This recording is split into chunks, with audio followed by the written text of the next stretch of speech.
Good morning on this spring forward. Look at us, we made it. Yes, all right, good job. We're winning just by being here. I am the Reverend Jen Raffensperger, and I'm honored to serve as the minister of the Unitarian Universalist Congregation of York. And I'm going to invite you to just settle in a little bit here this morning before we begin worship, to prepare yourself in body, mind, and spirit. So I invite you to relax, settle in what that means for you as we hear the sound of the bell.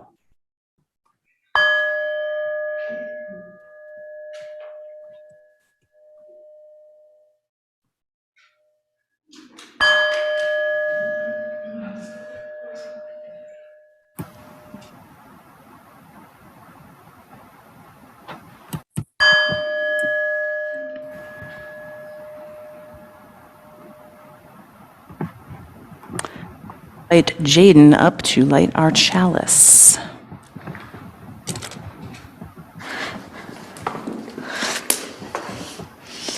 So we now light our chalice. It's the symbol of our living faith. If you're joining us online, you may wish to light a candle or chalice of your own. I invite you to hear today's chalice lighting words, which are two quotes from the Dalai Lama regarding trust. Friendship depends on trust, and trust depends on having a strong sense of concern for the welfare of others. Be honest, truthful, and warm-hearted. Make compassion the basis of your determination. Think of what the future can be, not what happened in the past. The second quote, to earn trust, money and power aren't enough. You have to show some concern for others. You can't buy trust in the supermarket.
That did wake me up.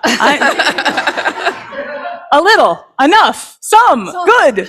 That helped. We're all doing great. I'd love to invite any young in body, mind, or spirit to come up front for the story, if you would so choose, or you can deliciously enjoy it from your seat. If you want to come up for a quick story, you are welcome. You're going to know this one. I bet a lot of you are going to know this one. Come on up. Great. Yes. Every age. Thank you all. Hey, everybody. Good morning. Thank you for being here on less than an hour's sleep. This is challenging for us all. Thank you. Thank you. So, how many of you all, and this is everybody in the seats too, how do you know the fable about the lion and the mouse? You know that one? Can you tell me it? Can you tell me how it starts? So first the lion tries to eat the mouse, and then starts laughing because he doesn't think the mouse can do anything that'll save to help him. And then one day when the lion gets attacked by a hunter, the mouse leaves. Great. That was a very succinct, that was very short. So for everybody that doesn't have the benefit of a microphone, thank you. So one day there is a lion sees a mouse and catches him, thinking, easy snack, right? But the mouse pleads and pleads for his life. Please, please, please. I promise that if you don't eat me, I can help you later. And the lion laughs at him, right? The lion's like, you can't help me. What are you going to do? You're a little tiny mouse. But he's like, okay, fine, whatever. Yeah, you're barely a mouthful. You go ahead. See if you can help me. And sure enough, he gets caught in a trap, a hunter's trap. The lion does. And he's roaring with pain and anger and frustration. And the mouse hears this and says, oh, what can I do? And the trap is a rope net. And so the little mouse can go in and chew the ropes and let the lion free. So what would have happened if the lion had just said, I'm going with instinct. I'm eating the prey animal. I'm going to eat this little mouse. What would have happened? Yes? That means he would have been used for, that means if he was caught in a hunter trap, he could not get out, used for his fur and other. Right. So if the lion ignores the mouse's plea and eats the mouse, first of all, no more mouse. And later, no more lion. Because who's going to come save the lion? Who thinks that the king of the jungle needs any help? Well, the mouse knows we all need help sometimes. And maybe we don't have any real reason to trust. So what the lion did, even though he laughed at the mouse, was kind of trust him. Like, okay, you know what? Fine. Maybe someday you'll be able to pay this favor back, to pay it forward a little. Fine. Go ahead, tiny mouse. I can get another snack. And so that trust and sort of ignoring his first instinct, his first impression, getting past his first impression of the mouse as kind of useless to him. So he might have made an assumption about what the mouse could or could not do for him, right? But it was proven wrong. So today we're going to be talking a little bit about some of the assumptions we make and how we develop trust and how we can rebuild trust. And so that's what we're going to be talking about up here. And now I would love to sing our children off to their classes. Thank you. Go.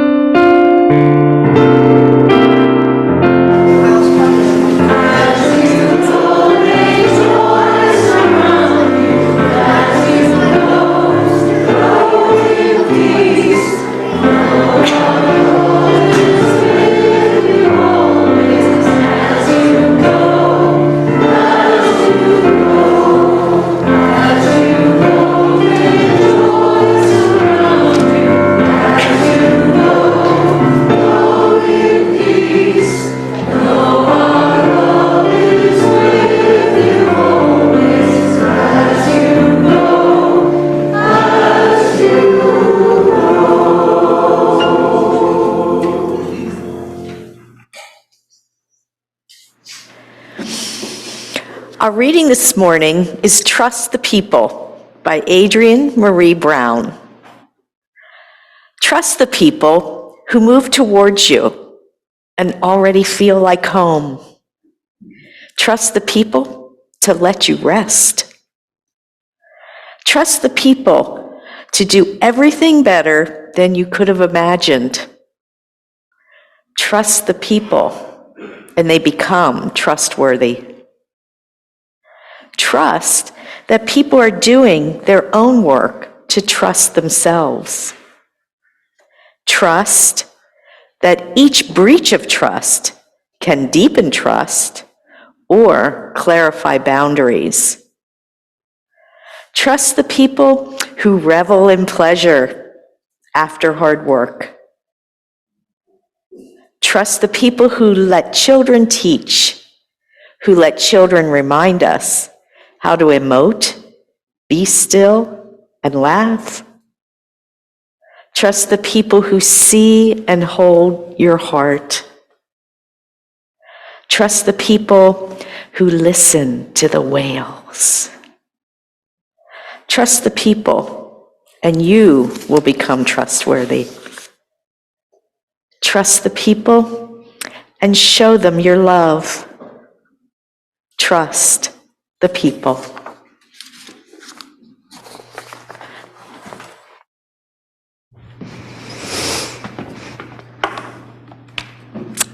Thank you. Thank you, Sherry, for that wonderful testimony, and thank you, Sue, for that beautiful reading.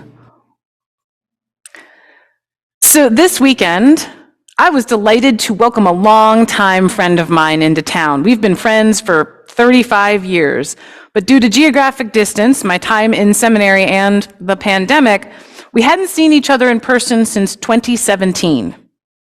Now, she came to this part of the woods for her birthday, which is next week, and she has another friend, longtime friend, who lives in Carlisle. And yesterday we met up for lunch. I handed my friend over to be a guest in her friend's house. Now, I haven't seen her friend since 2000, when we were both bridesmaids in our mutual friend's wedding. And what I discovered was, in this long lunchtime conversation, I was speaking with both of these women with the deep trust of long association. Trust, it turns out, can be transitive. The transitive property, if it is not too painful for you to remember, is the statement that if A equals B and B equals C, then A equals C. I trust my friend of 30 plus years completely. She trusts her friend of 30 plus years completely. The trust that my friend puts in her friend basically means I've already been given reason to trust my friend's friend, even with minimal contact. Wow, I just said the word friend a lot of times. It was starting to lose meaning there for a second, and I never want that to happen with any word, especially friend. You're going to hear the word trust a lot today. I'm going to try and mix it up. Stay with me. Trust is a key part of any relationship, especially a long-lasting one. We can trust people, groups, organizations, institutions, and once trust is built up, it can carry us across many years. When trust is broken, however, it can feel difficult to rebuild. Now, today's sermon, you may already have read, is courtesy of Karen Wishart, our amazingly hardworking auction organizer who happened to win the raffle that was a part of the auction, allowing her to request a sermon topic of her choosing. Now, Karen first approached me and said she wanted to talk about labels, the way of naming and categorizing things and people in the world around us. And then later, this was almost a year ago, right? Upon doing some more consideration and having new information, she came back to me also with the idea of trust, how it's eroding in our world, and what on earth we can do to get it back. Now, Karen presented both of these topics to me by mentioning how divided our society has become. It's this connecting theme that feels like the heart of the matter to me.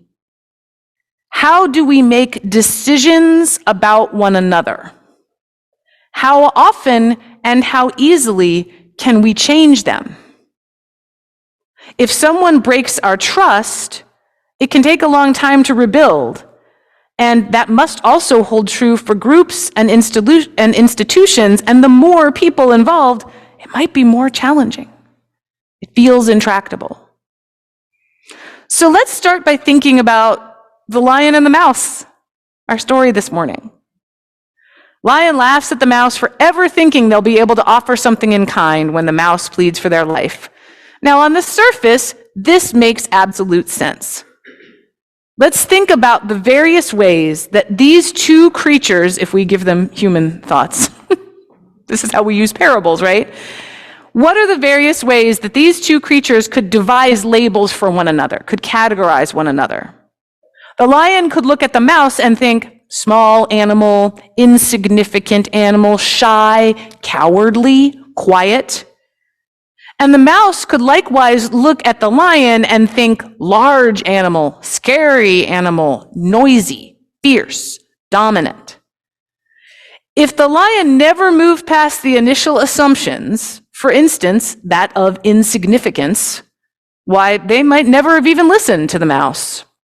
And if the mouse got too caught up in the scary label, they might never have worked up the courage to ask for mercy or offer a bargain. Labels, of course, are a method for organizing information, and they are useful. We are constantly taking in a stream of information about everything around us, and it can be entirely overwhelming. We need to sort out the information coming in through our various senses if we're to figure out what best needs our attention and what priority to give that which we're perceiving.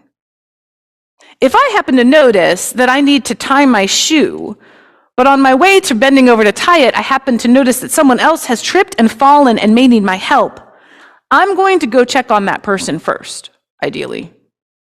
We're not all perfect, right? But on the way, maybe I'll trip on my shoelace and someone will need to prioritize checking on me. These cycles of intake, prioritization, and decision and action help us to be fully present in the world, not too overwhelmed by all the information and choices. They help us make informed decisions. But if we take labels beyond our initial assessments, if we keep a label or a categorization of a person or situation first in our minds without considering the new information that we may receive, then we are stagnant and are stuck. If we're the lion, we gain a tiny snack and later lose our life. If we are the mouse who can't get past the initial fear, then actually 2 lives are lost. 2 lives would be lost in this story if the mouse couldn't take other information into consideration other than this lion is scary. Let's go back to that transitive property. I trust my friend's friend because I trust my friend completely and she trusts her friend completely. Now, people are not mathematical equations, just like they're more than a label or a category. So, of course, it can be a little complicated. In our reading today from Adrienne Marie Brown, we hear, trust the people and they become trustworthy. And later, trust the people and you will become trustworthy. Social science and neuroscience have turned their attention to trust, how it's built, how it's destroyed, how it is rebuilt. And Karen brought to my attention a 3-part series from the NPR program On Point called Essential Trust. It examines trust in the animal kingdom and in individual humans and then in societies and governmental institutions. And sidebar, I will try and post links to those when I post the text of this sermon. The text of the sermon is always posted along with the video, which you can find on our website by going to past services. So if you're interested in listening to these programs, I'll provide a link to the first one and then you can follow from there. They're very good. In part 2 of that series about individual relationships, we hear from Jamil Zaki, Associate Professor of Psychology at Stanford University and Director of the Stanford Social Neuroscience Lab. And Zaki says, well, I think that we don't trust each other enough. If you ask people to estimate how much a person will reciprocate when you give them a trust game, they underestimate by about 30%.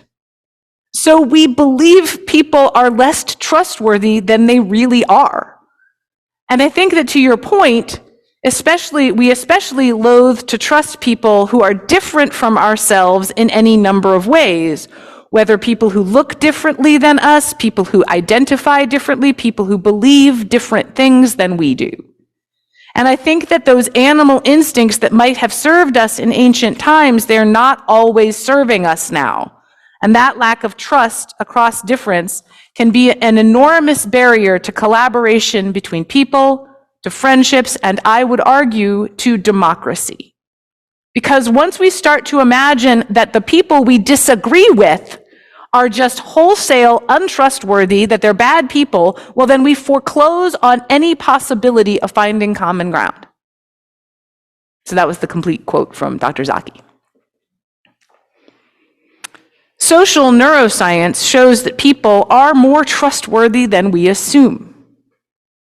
Our reading tells us this: trust the people and they become trustworthy, or we could rewrite that: trust the people and they'll demonstrate their inherent trustworthiness. But something does change in us when we are trusted too. Again, neuroscience has demonstrated that people experience a rise in oxytocin, one of those feel-good bonding hormones that comes up that helps us to foster relationship. People experience a rise in oxytocin in the brain when they feel trusted. If you demonstrate that you trust me, I feel better. If I demonstrate that I trust you, you feel better. Trust builds harmonious relationships. But we need to be able to get past disagreement. This is part of what Sherry brought us in the history of the congregation. Groups don't build without disagreement, right? How do we keep in the relationship of trust? So science tells us this in studies and charts, and those are useful and good. And stories and poetry tell us this in emotions and instincts, also useful and good tools for determining how to be in the world. Trust the people and they become trustworthy. Trust the people and you become trustworthy. When I trust you, you feel better. You might even be more inclined to trust me. And now I want to go briefly back to the Dalai Lama quotes that we lit our chalice with, specifically, you can't buy trust in the supermarket. Because he's talking about money and power and the other things that so often dominate relationships societally, right? And in both quotes, he reminds us that trust is built on concern for others. Just a basic level of concern, right? Not doing a calculation of what this person can do for me or can be worth to me, but just a basic level of concern. The lion, even though he laughs at the mouse, does have a basic sense of concern. Even if the lion does not believe the mouse can ever repay the kindness, the lion feels better. And the mouse certainly does. And of course, the mouse begs for mercy out of a sense of self-preservation, but the mouse is not under any obligation other than its own sense of integrity when it comes time to help the lion. The mouse is free and clear. The mouse does not have to uphold the trust that the lion went ahead and placed in him. But the mouse does it. The mouse has the sense of trust and the good feelings it builds, and so the mouse does not hesitate to help the lion. And this is all great. Trust grows when we give it and when we receive it. We can even foster a growing sense of trust over time. But so far, we have mainly talked about individuals, touched a little bit on groups. What about entire societies? What about the divisions that we see growing daily? How on earth do we think about trust at a scale that large? We've already heard from social neuroscientists that lack of trust is dangerous to a democracy, because a democracy is made of people.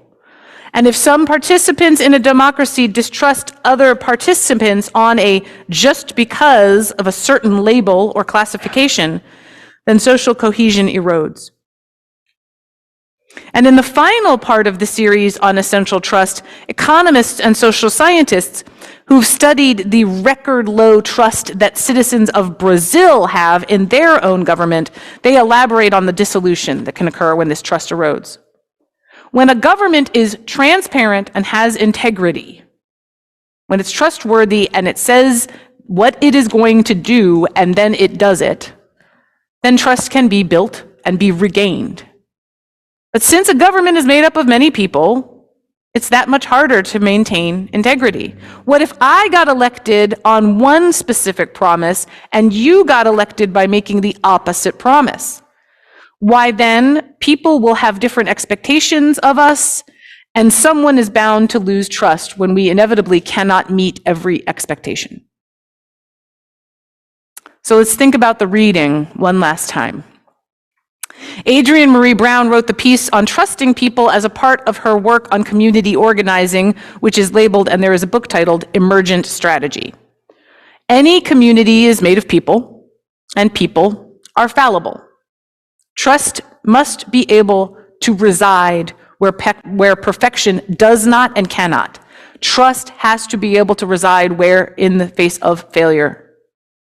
So when we fail, what do? Brown writes, trust that each breach of trust can deepen trust or clarify boundaries.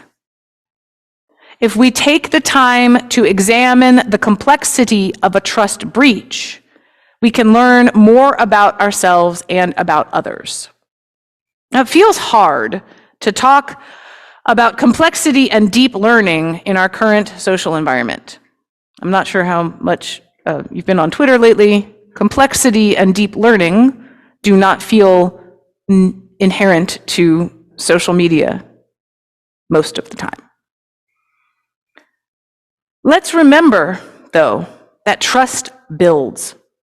And each of us is capable of being trustworthy, and if there is a breach of trust one time, that does not mean we have to believe that we are, if I lose your trust, I cannot remain in relationship unless I believe that I can still behave in a trustworthy manner, that I can restore that relationship.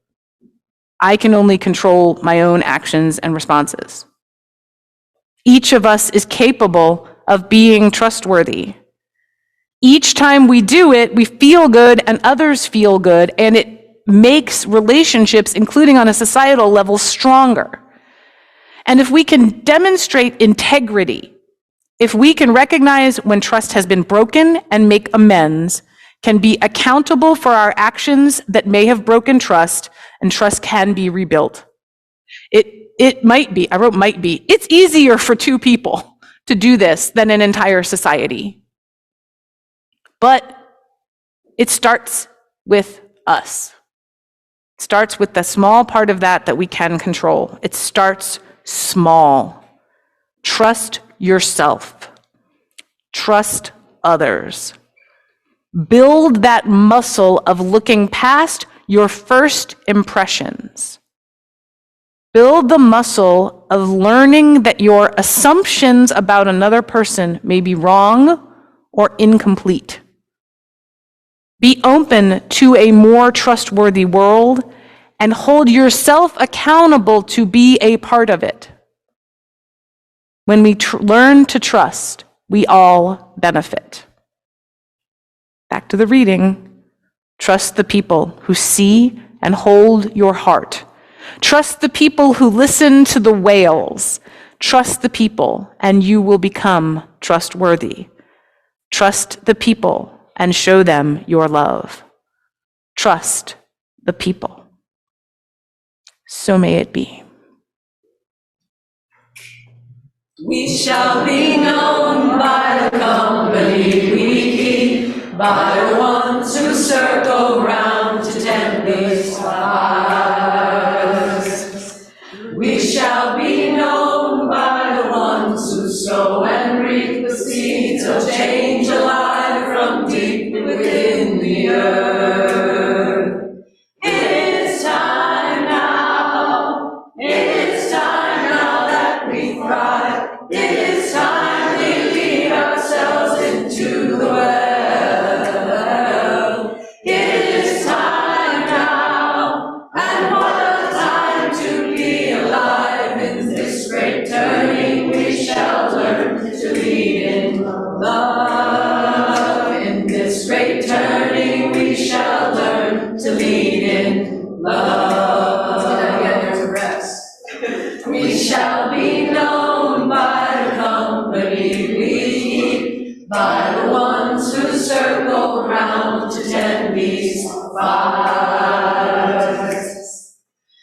shall be known